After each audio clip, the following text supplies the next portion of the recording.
Hello friends. In the previous video, we discussed basic concepts of food science.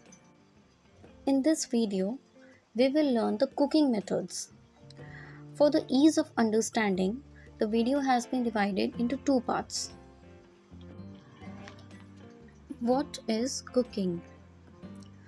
Cooking is a process where we subject our food to the action of heat.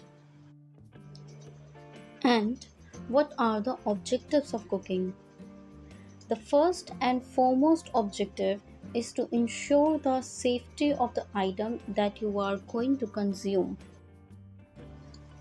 When we cook or heat our food at a particular temperature for a certain time period, we kill most of the pathogenic organisms. For example, heating milk at 62.8 degrees Celsius for about 30 minutes, also known as pasteurization of milk. Cooking also helps in converting limited raw materials into variety of delicious cuisines. In an Indian home, a simple wheat flour can be used to make chapati, puri, paratha, and halwa. Cooking increases the palatability of the raw items. The early humans started cooking only after eating a piece of grilled meat which accidentally fell off into the fire. Cooking also improves the appearance and acceptability of the product.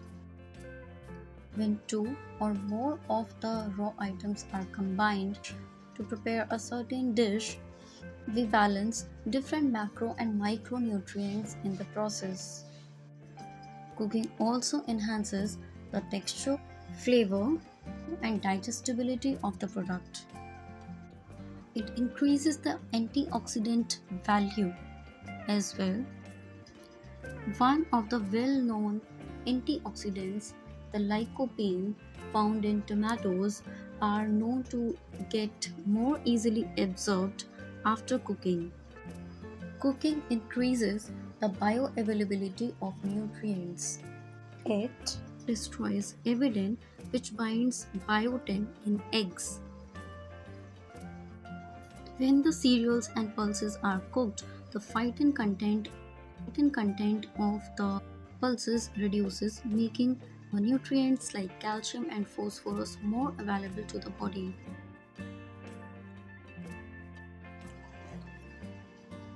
Cooking does improve the overall value of our food, but there are some limitations of cooking as well.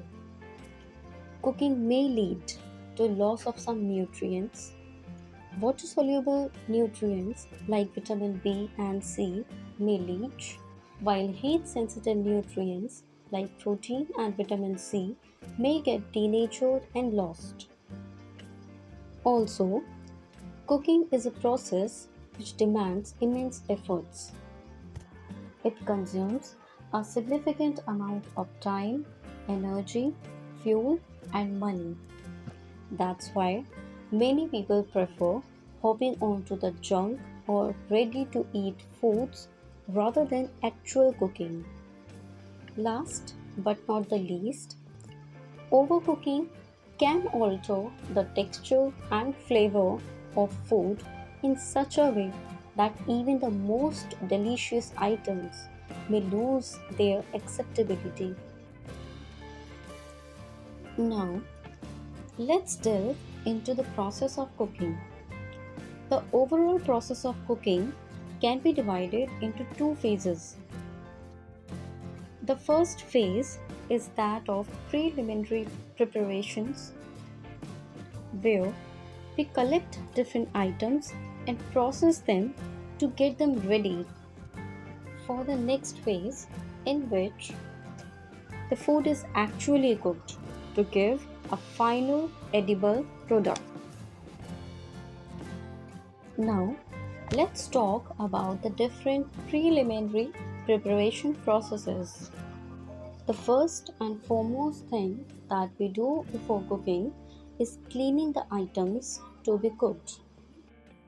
It helps to remove dirt, insecticides, sprays, and chemicals.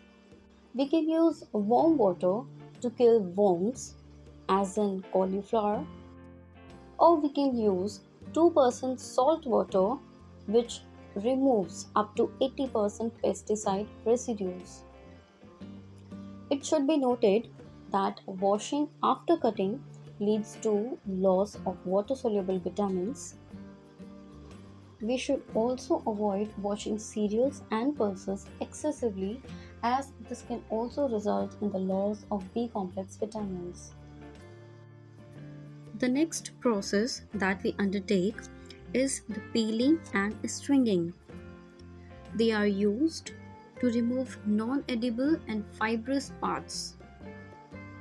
They can also remove dirt and chemicals remained after cleaning. However, some nutrients and edible portion of the food may also get removed along with the peels. If we remove thick peels in potatoes, it can lead to loss of vitamin C. This loss can be minimized by taking up the process of blanching first before peeling. Next, what we often require is to cut, chop, mince, dice, slice, or grate the food item using food slicer, chopper, grinder, or cutter. This makes the food easier to cook and consume. This improves the appearance and blending of items.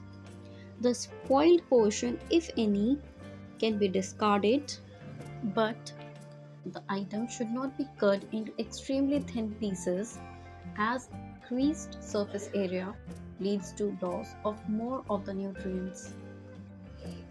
For some processes, we require sieving. It helps to remove coarse fibers, insects, and stones. By enhancing the safety of the product, it helps in increasing the shelf life of the item. It also helps in proper blending of the ingredients, as in baking. On the other side, it leads to loss of bran from the wheat flour. We often soak our ingredients before cooking. We can use plain water or salt or soda water for soaking. It helps in softening the texture of food, helps in reducing the cooking time, and facilitating grinding and fermentation.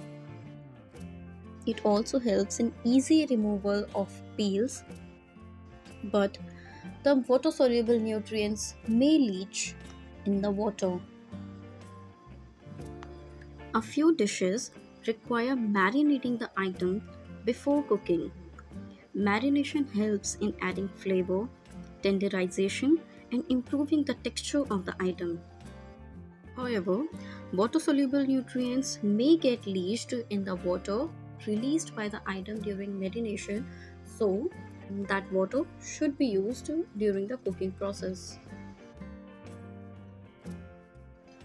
Sprouting or germination is the process in which soaked seeds are kept in moist and warm environment, allowing them to sprout.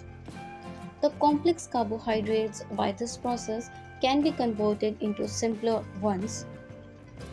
The cooking time can be reduced and the concentration of B and C vitamins and protein can be increased. The process thus helps in improving the nutritional profile of the grains. Next, the fermentation is a process where we allow the food in its grounded form to develop microorganisms in aerobic or anaerobic conditions. Here also, the complex carbohydrates are broken down into simpler ones. The taste and texture of the food improves, the protein quality increases, microbes while growing synthesize B vitamins as well, thus making the food overall more nutritious and easily digestible. However, if kept longer, the acidity of the food can increase, and the fermented product may get spoiled due to the development of unwanted microbes. Grinding involves turning the coarse textured grains into fine or powdery ones. The taste improves due to better blending of flavors. The process also facilitates in turn fermentation, but it also increases the chances of infestation due to increased surface area if the product after grinding is not stored properly. Just like sieving, filtering also helps us to remove dirt and unwanted particles, but in some methods, the filtering is done after cooking, just like in the preparation of tea, coffee, and kava. The last two processes, roasting and blanching, can be grouped under preliminary preparations, or we can study them in cooking processes as well.